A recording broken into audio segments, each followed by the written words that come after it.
Kaabang lang.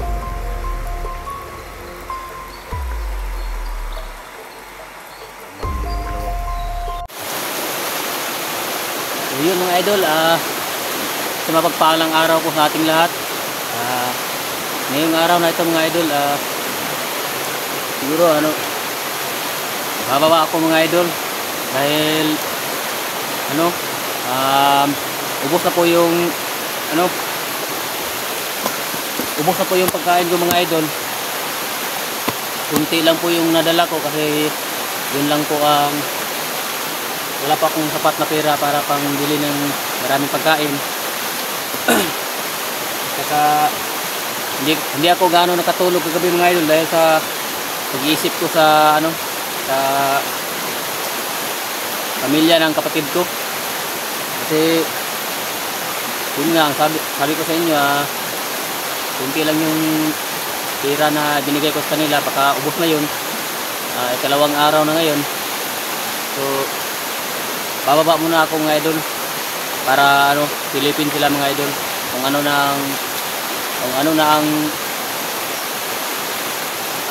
kalagayan nila ngayon. So ngayong araw na ito mga idol, bababa muna ako. Dito lang ako dumaan sa may sapa para mabilis yung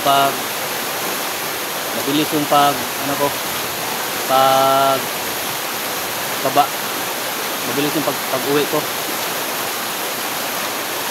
Sana naman mga idol walang bandidong nakaharang dito mga idol para ligtas ako makauwi. So yun, sana po mga idol huwag po kayong magsawang manood ng mga videos ko mga idol para lagi ka pong updated sa mga video na ipapalabas ko mga idol. At kung bago ka pa lang nakapanood ng aking video mga idol, paki-like and share, tapos subscribe ka na rin mga idol kung bago ka pa lang nakapanood ng video ko.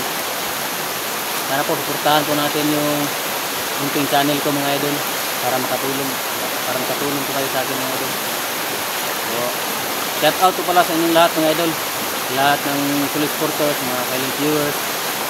Sana po suportahan po ninyo ang aking munting channel mga idol.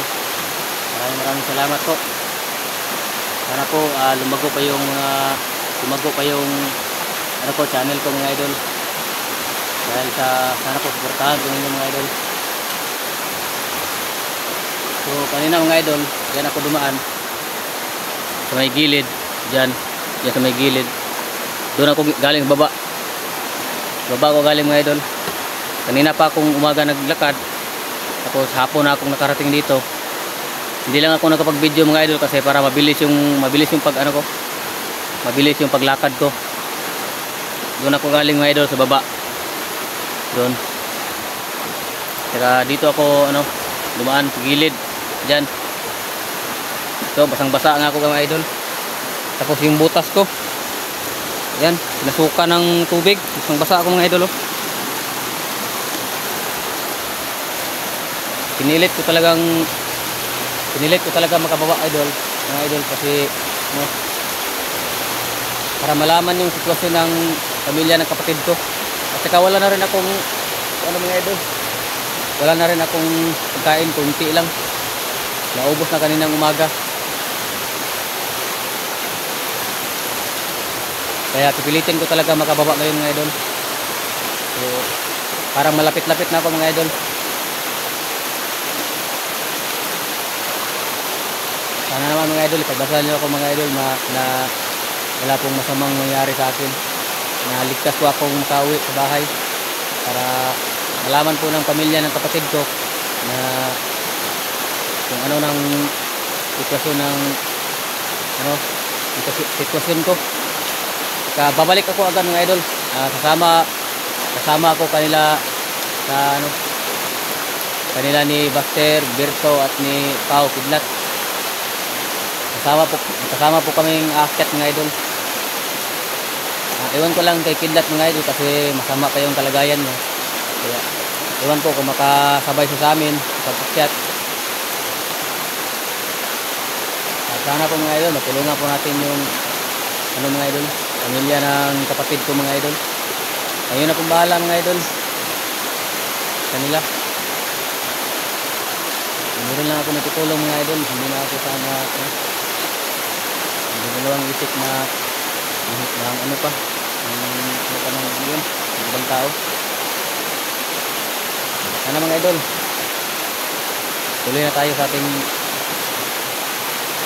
paglalakad mga idol. Kasi hapon na mga idol, parang uulan. Baka madatnan pa ako ng baha dito. Yung lakas yung tubig mga idol, oh. Yan, oh. Lubog pa yung tubig mga idol. So dito tayo dadaan sa gilid para hindi tayo maanod ng rumargas ang tubig, oh. Malakas. Kaya ingat lang po tayo mga idol. Dandahan lang po. Dito lang po tayo. Dadaan.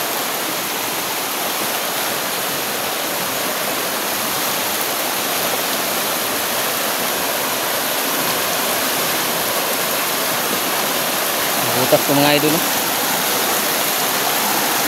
Puno pa ng tubig, oh. Grabe. Sakit na yung paa ko mga idol, oh.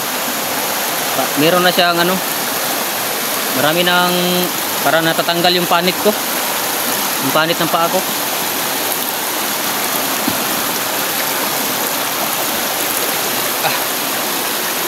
Kaya masakit na yung paa ko mga idol. Kaya tiniis ko na lang yung sakit para makababa ko mga idol, para masilip ko rin yung pamilya ng kapatid ko. Baka pinalaya sila ba, kaya walang ano, wala pang perang maibigay. So yun, pinilit ko talagang bumaba para malaman din yung sitwasyon nila mga idol. Para kung matulungan natin sila mga idol. Ito naman yung dyan,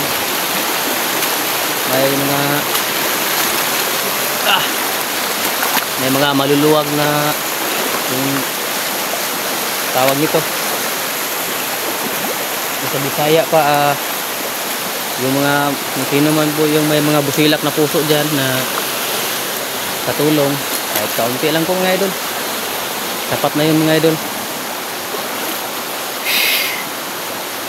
Tandaan lang po tayo mga idol kasi malalim dito mga idol, oh. Para ng ano,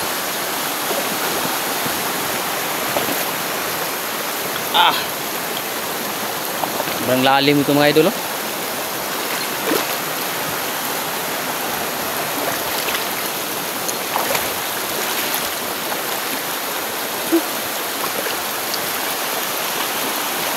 Pinasukan na naman ng ano, tubig yung butas ko mga idol. Wala pa kasi tayong maibiling ano, wala pa tayong maibiling butas ay yung ano tawag nito, yung bots. Kaya tiis-tiis lang muna tayo mga idol. Sana naman hindi lumaki yung tubig dito.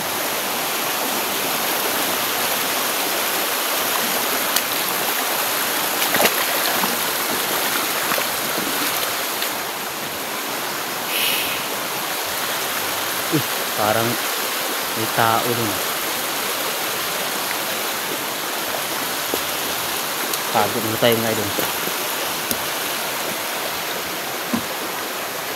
Parang may nakaharang dun mga idol. May dalawang tao. Ano pa yung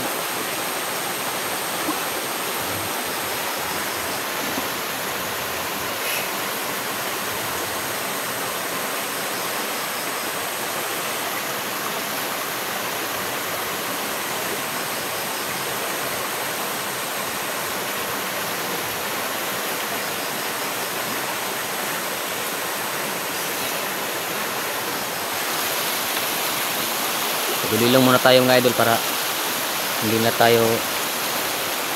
tayo madali makita mga idol.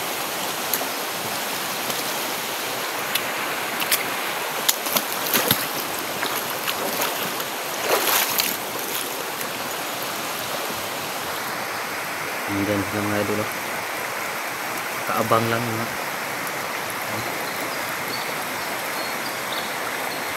kaabang yung dalawa.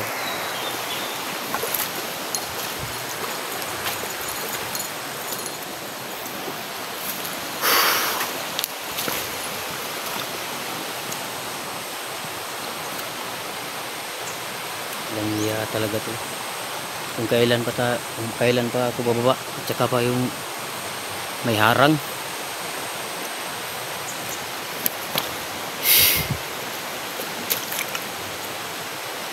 Parang papali sila mga idol.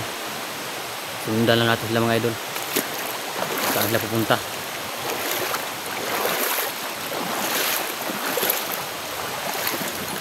Dami ang lalim dito.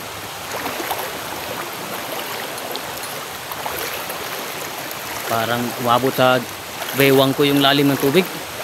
Yung mga idol, oh. Grabe yung tubig, oh. Pero okay lang yung mga idol. Okay.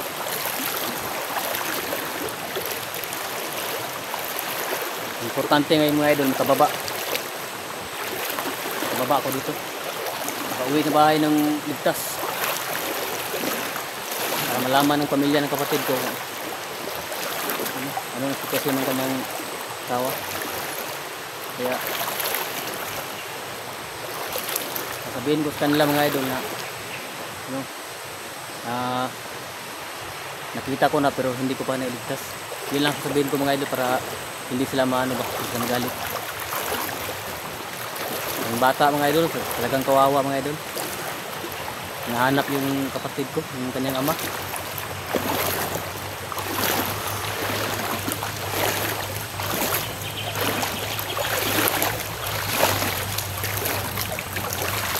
Narinig ko na yung ano mga idol, yung parang ano ng sasakyan. Grabe talaga to.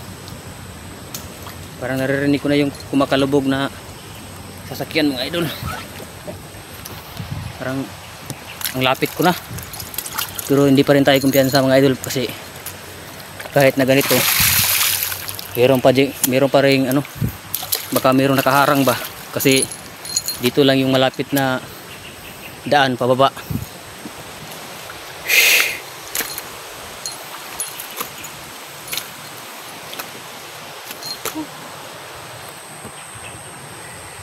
Muna tayo mga idol, magbasin muna tayo mga idol kasi parang huminto sila dyan, oh.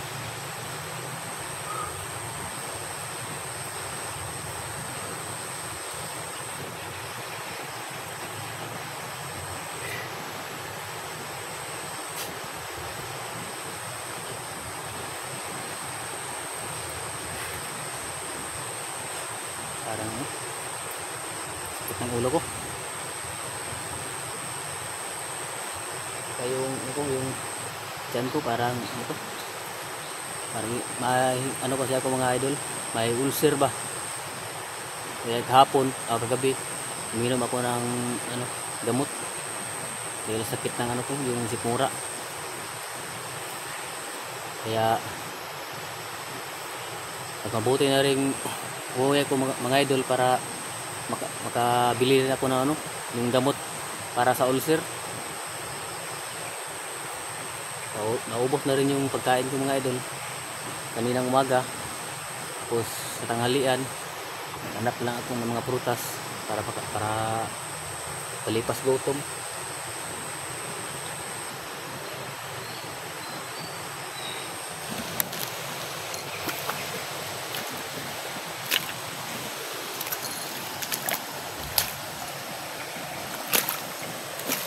Sobrang layo ng lakbay ko mga idol.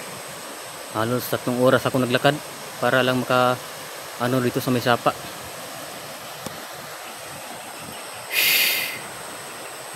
So, no? Malalim dyan mga idol dito. Dito.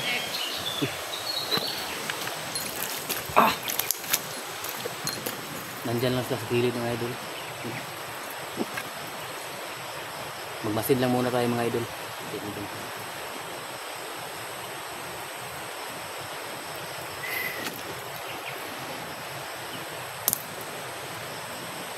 Sa pagbalik namin mga idol,